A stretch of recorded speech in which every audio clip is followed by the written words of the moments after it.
ಕರ್ನಾಟಕದ ಎಲ್ಲ ರೈತ ಬಾಂಧವರು ನಮಸ್ಕಾರ.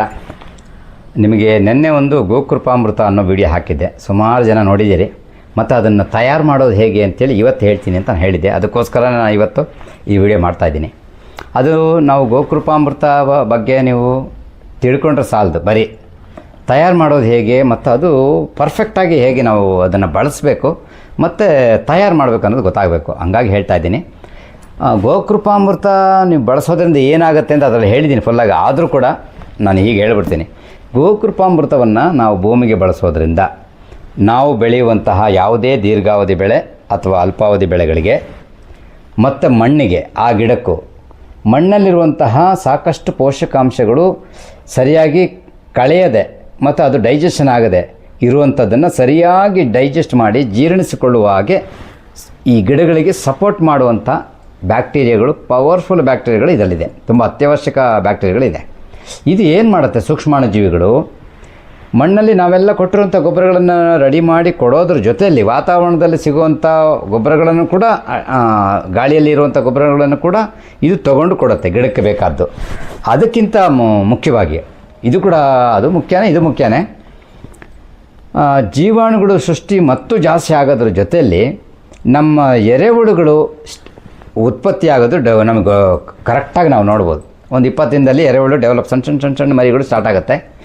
ಆವಾಗ ಎರೆಹುಳುಗಳು ಜಾಸ್ತಿ ಆದಾಗ ಅದು ಕೂಡ ಭೂಮಿ ಫಲವತ್ತತೆ ಆಗುತ್ತೆ. ರೈತನ ಮಿತ್ರ ಎರೆಹುಳು ಅಂತ ಹೇಳ್ತೀವಿ.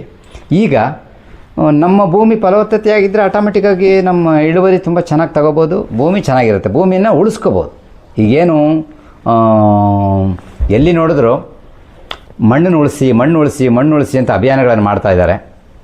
ಆದರೆ ಯಾಕೆ ಅಂದರೆ ಇನ್ನು ಸ್ವಲ್ಪ ದಿನ ಹಿಂಗೆ ಹೋಗ್ತಾ ಇದ್ದಾರೆ, ಸ್ವಲ್ಪ ವರ್ಷಗಳು 100 ಕ್ವಿಂಟಾಲ್ ತಗೊಳ್ತಾ ಇರೋರು ಮಣ್ಣಲ್ಲಿ ಶಕ್ತಿ ಇಲ್ಲ, ಮಣ್ಣ ಡೈಜೆಷನ್ ಆಗಲ್ಲ, ಮಣ್ಣಲ್ಲಿ ಆ ಒಂದು ಶಕ್ತಿ ಇಲ್ಲ ಅಂದರೆ 5 ಕ್ವಿಂಟಾಲಿಗೆ ಬರ್ತೀವಿ.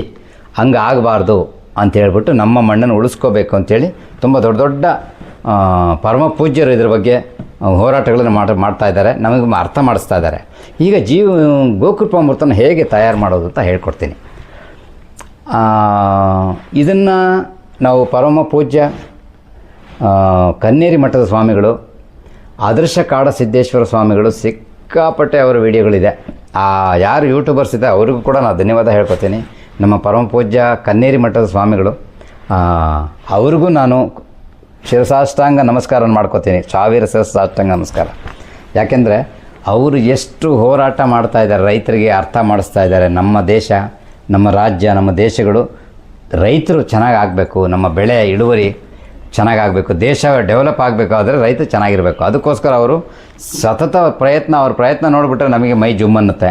ಅವ್ರಿಗೆ ಮತ್ತೂ ನಾನು ಧನ್ಯವಾದ ಹೇಳ್ಕೊಡ್ತೀನಿ. ಇದನ್ನು ತಯಾರು ಮಾಡೋದ್ರ ಬಗ್ಗೆ ನಾನು ಹೇಳ್ತೀನಿ. 200 ಲೀಟ್ರ್ ಒಂದು ಡ್ರಮ್ಮನ್ನು ಸ್ವಚ್ಛ ಮಾಡಿ ಅದಕ್ಕೆ ಈ ಬೋರ್ ವಾಟ್ರ್ ಬೇಡ, ಒಂದು ನಲ್ಲಿ ನೀರು, ಬಾವಿ ನೀರು, ಕೆರೆ ನೀರು, ಹೊಳೆ ನೀರು ಆದರೆ ನಡೆಯುತ್ತೆ. ಬೋರ್ದಾದ್ರೆ ಸೆಟ್ ಆಗಲ್ಲ. ಆ ನೀರನ್ನು ತೊಗೊಂಡು 2 kg ಪಕ್ಕ ಸಾವಯವ ಬೆಲ್ಲ, ಸಾವಯವ ಮಳಿಗೆಯಲ್ಲಿ ಸಿಗುತ್ತೆ ಅದು, ಮತ್ತು 2 ಲೀಟ್ರ್ ಪಕ್ಕ ದೇಶೀಯ ಹಸುವಿದೆ ಮಜ್ಜಿಗೆ ಆಗಬೇಕು. ಆವಾಗ ಮಾತ್ರ ಪವರ್ ಜಾಸ್ತಿ ಇರುವಂಥದ್ದು. ಯಾಕೆ ಅಂತಂದರೆ ಈ ವಿಷಯ ತಿಳ್ಕೊಳ್ಳಿ. ಈ ಹೊರದೇಶದಿಂದ ಬಂದಿರುವಂಥ ಯಾವುದೇ ಸಿಂಧಿ ಆಕಳು 10 ಲೀಟ್ರು, 6 ಲೀಟ್ರ್, 8 ಲೀಟ್ರ್ ನೀರು ಹಾಲು ಕೊಡುತ್ತಲ್ಲ, ಅದ್ರ ಸಗಣಿಯಲ್ಲಿ 300ರಿಂದ 30-40 ಸಾವಿರ ಜೀವಾಣುಗಳಿರುತ್ತೆ. ಅದೇ ನಮ್ಮ ದೇಶೀಯ ಹಸುವಿನ ಸಗಣಿಯಲ್ಲಿ ಹೆಚ್ಚು ಕಮ್ಮಿ 100ರಿಂದ 300 ಕೋಟಿ ಜೀವಾಣುಗಳಿದೆ. ಈಗ ನೀವು ಯೋಚನೆ ಮಾಡಿ ಯಾವ ಮಜ್ಜಿಗೆನ ಹಾಕಬೇಕು ಅಂಥೇಳಿ, ಯಾವ ಮಜ್ಜಿಗೆಯಲ್ಲಿ ಇದು ಪವರ್ ಇರುತ್ತೆ ಅಂತ. ಅದಕ್ಕೋಸ್ಕರ ನಾವು ಈ ಮಜ್ಜಿಗೆ ಹಾಕಬೇಕು. ನೀವು ಕಪ್ಪು ಬೆಲ್ಲ ಮತ್ತು ಯಾವುದೋ ಬೆಲ್ಲ ಅಂತ ನೀವು ತಗೊಂಬಂದು ಹಾಕಿದ್ರೆ ಆ ಬೆಲ್ಲಗಳು, ಅದರಲ್ಲಿರೋ ಕೆಮಿಕಲ್ಲು, ಈ ಬೆಲ್ಲಗಳಲ್ಲಿರೋ ಕೆಮಿಕಲ್ಲು ನಮ್ಮ ಈ ಜೀವಾಮೃತವನ್ನು, ಗೋಕೃಪಾಮೃತವನ್ನು ಸ್ವಲ್ಪ ಹಾಳು ಮಾಡುತ್ತೆ. ಆಗ ಪವರ್ಫುಲ್ ಆಗಲ್ಲ. ಹಂಗಾಗಿ ನಾವು ಅದನ್ನು ಹುಡುಕಿ ತಗೊಳ್ಳೋಣ ಅಂತ ಹೇಳ್ತೀನಿ. ಈ 200 ಲೀಟ್ರಿಗೆ 2 ಲೀಟರ್ ಮಜ್ಜಿಗೆ, 2 kg ಬೆಲ್ಲ, ಸಾವಯವ ಬೆಲ್ಲ, ಇದನ್ನು ಹಾಕ್ಕೊಂಡು ಮತ್ತು 200 ಲೀಟ್ರ್ ನೀರು ಹಾಕ್ಕೊಂಡು ಅದನ್ನು ಸರಿಯಾಗಿ ಮಿಕ್ಸ್ ಮಾಡಿ ಆಮೇಲೆ ನೀರು ಹಾಕೋದು. ನೀರು ಹಾಕಿ ದಿನ ಅದನ್ನು ಒಂದು 21 ಸಲ ತಿರುಗಿಸಿ, ಬೆಳಗ್ಗೆ ಮತ್ತು ಸಂಜೆ ತಿರುಗಿಸಿದ್ರೆ ಭಾರಿ ಒಳ್ಳೆಯದು. ಒಂದು 6ರಿಂದ 7 ದಿನದಲ್ಲಿ ರೆಡಿ ಆಗಿಬಿಡುತ್ತೆ. 4-5 ದಿನಕ್ಕೂ ಜೀವಾಣು ಇರುತ್ತೆ. ಇನ್ನೂ ಸ್ವಲ್ಪ ಒಂದು 5, 6, 7, 8 ದಿನ ಆದರೆ ತುಂಬ ಚೆನ್ನಾಗಿರುತ್ತೆ. ಇದ್ರ ಮಾಡಿ ನೀವು ಮದರ್ ಕಲ್ಚರ್ ಒಂದು 10 ಲೀಟ್ರು ತೆಗೆದಿಟ್ಕೊಳ್ಳಿ. ತೆಗೆದಿಟ್ಕೊಂಡು ಅದು ಒಂದು ಸ್ವಲ್ಪ ದಿನ ಆಯ್ತಂದರೆ ಅದಕ್ಕೆ ಮತ್ತೆ ಒಂದು ಸ್ವಲ್ಪ ಹಾಕಿ ಇಟ್ಕೋಬೇಕು. ನೀವು ಒಂದೇ ಸಲ ಮಾಡೋಕ್ಕಾಗಲ್ಲ, ನಾನು ಮತ್ತೆ ನಿಧಾನವಾಗಿ ಮಾಡ್ಕೋತೀನಿ ಅಂದರೆ ಫಸ್ಟ್ ಒಂದು 20 ಲೀಟ್ರ್ ಬೇಕಾದ್ರೆ ಮಾಡ್ಕೊಳ್ಳಿ. 20 ಲೀಟ್ರಿಗೆ 1/4 kg ಬೆಲ್ಲ, ಸಾವಯವ ಬೆಲ್ಲ, ಒಂದು 1/4 ಲೀಟ್ರ್ ಪಕ್ಕ ಮಜ್ಜಿಗೆ, ಯಾವುದು ದೇಶಿ ಹಸುವಿನ ಮಜ್ಜಿಗೆ ಹಾಕಿ ಅದನ್ನು ಮದರ್ ಕಲ್ಚರ್ ನೀವು ತೊಗೊಂಡು ಎಷ್ಟು ತಂದಿರ್ತೀರೋ 5 ಲೀಟ್ರೋ 2 ಲೀಟ್ರೋ ತಂದಿರ್ತೀರಿ, ಅದನ್ನು ಹಾಕ್ಕೊಂಡು ಇನ್ನೂ ಸ್ವಲ್ಪ ಜಾಸ್ತಿ ಮಾಡಿ ಇಟ್ಕೊಳ್ಳಿ. ಅದು ಇನ್ನೊಂದು 5 ಲೀಟ್ರ್ ಸಪ್ರೇಟಾಗಿ ತೆಗೆದಿಟ್ಕೊಳ್ಳಿ. ಬೈ ಚಾನ್ಸ್ ಬೇರೆ ಯಾವ್ದಾದ್ರು ಕೆಟ್ಟೋದ್ರೂ ಕೂಡ ಇದನ್ನು ವರ್ಕ್ ಮಾಡ್ಕೋಬೋದು. ಯಾವಾಗ ಕೆಡುತ್ತೆ? ಕೆಮಿಕಲ್ ಬೆಲ್ಲಗಳನ್ನು ಹಾಕಿದರೆ ಅಥವಾ ನಮ್ಮ ಡ್ರಮ್ ಸರಿ ಕ್ಲೀನ್ ಇಲ್ಲ ಅಂದರೆ ಆಗುತ್ತೆ. ನೀವು ಯಾವಾಗ ಬೇಕೋ ಆವಾಗ ಅದನ್ನು ಮಾಡ್ಕೋಬೋದು.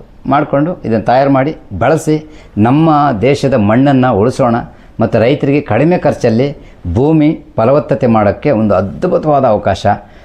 ಇದನ್ನು ನಾವು ಮಾಡ್ಕೊಳ್ಳೋಣ ಅಂತ ಹೇಳ್ತೀನಿ. Thank you very much.